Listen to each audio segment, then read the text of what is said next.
remember that time Eminem got beat up and then sued for $1 million?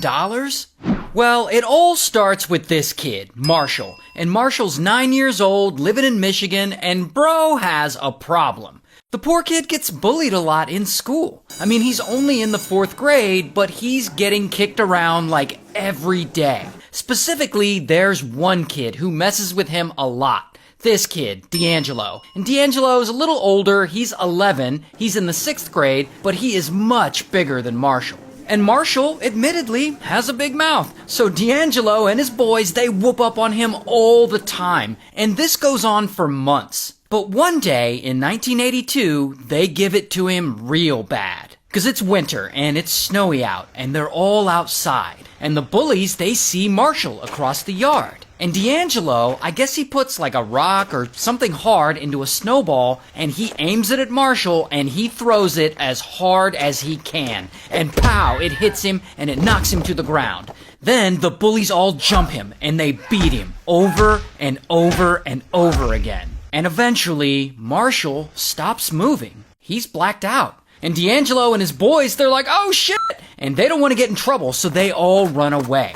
Later, Marshall gets sent home because, he's hurt. And there, he isn't feeling so well. He's losing his vision in one eye, and his ear starts bleeding. So his mom, or someone, takes him to the hospital. And at the hospital, they determine that he has a cerebral concussion, and for the next 5 days, he apparently goes in and out of consciousness. Well, lucky for Marshall, he eventually recovers, but he's never the same.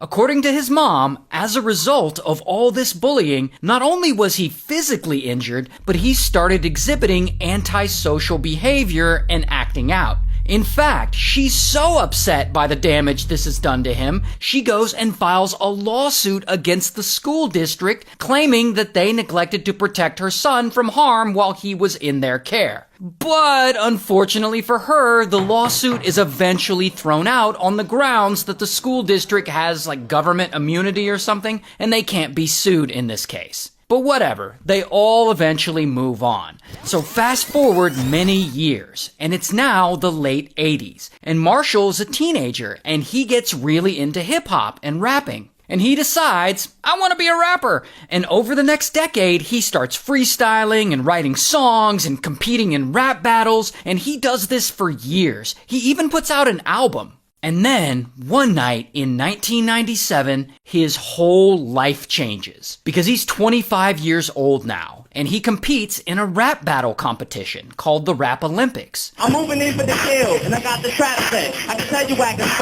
and I ain't even heard you rap yet. And he actually does really well. In fact, he does so well, he gets 2nd place. Yay! Here's the thing though. In the audience that night is an intern for Interscope Records. And this intern really likes what he hears. So after the show, he goes up to Marshall and he's like, hey, you're great. Do you have a demo or something you can give me? And Marshall, he's still all salty because he came in 2nd place and not 1st. And he's like, yeah, sure, here, whatever. And he gives him an EP, a literal cassette tape of some of his songs called the Slim Shady EP. Not the Slim Shady LP, the Slim Shady EP. It only has a few songs on it. And that intern eventually passes that tape on to his boss at Interscope. The boss at Interscope loves it, and he passes it on to famous rapper-producer Dr. Dre. And this leads to Marshall getting signed to Interscope Records as Eminem. Then, about a year after that, in 1999, his next album, the Slim Shady LP, drops, and it immediately blows the f*** up. And so does he. And very quickly, he becomes one of the biggest, if not the biggest, rapper in the world.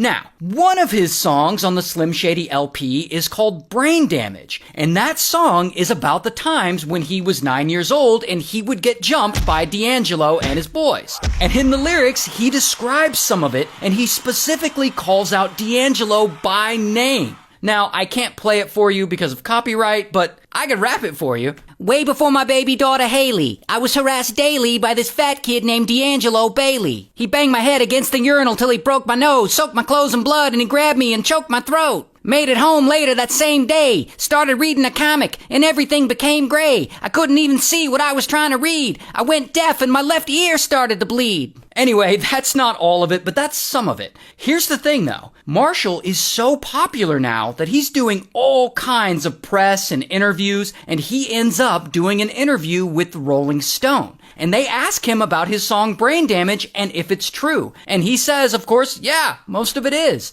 Then the Rolling Stone also finds D'Angelo and they reach out to him to get his side of the story. And so D'Angelo, now he's older. He's married with kids. He's working as like a janitor. And he apparently also wants to start a rap career. And so Rolling Stone asks him about the song Brain Damage. And he admits that, yeah, it's true. Yeah, we flipped him right on his head at recess. When we didn't see him moving, we took off running. We lied and said he slipped on the ice. Hey, do you have his phone number? Those are his exact words. Anyways, 2 years later, it's now 2001. And for some reason, I guess D'Angelo sees all this success Marshall's been having, and he starts getting dollar signs in his eyes. He wants some of that Eminem money. And so he goes and he gets a lawyer and he files a lawsuit and he sues him over the song Brain Damage. He accuses Marshall of slander and invasion of privacy for calling him out by name in the song, and in the complaint he specifically cites the song lyrics. And so he claims that the song is not only hurting his reputation, but it's preventing him from starting his own rap career. And because of this, he's suing for $1 million.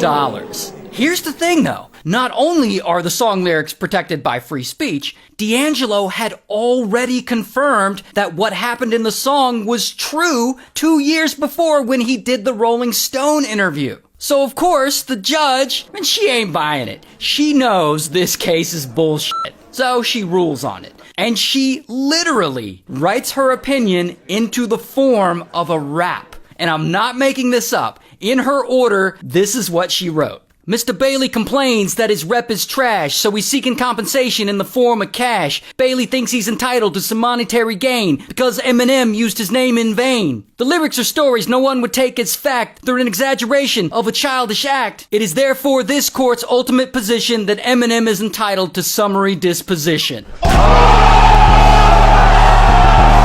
But that's not even the whole thing. That's just some of it. The whole order is actually pretty long, so I'm not going to do the whole thing. However, I think it's pretty safe to say, judge got bars. So anyway, the judge dismisses the case, partly on the grounds that D'Angelo admitted in the Rolling Stone interview that he used to bully Marshall, and partly because the case is just fucking stupid. And so Marshall won that battle, and as you already know, he ultimately goes on to have an incredibly successful rap career.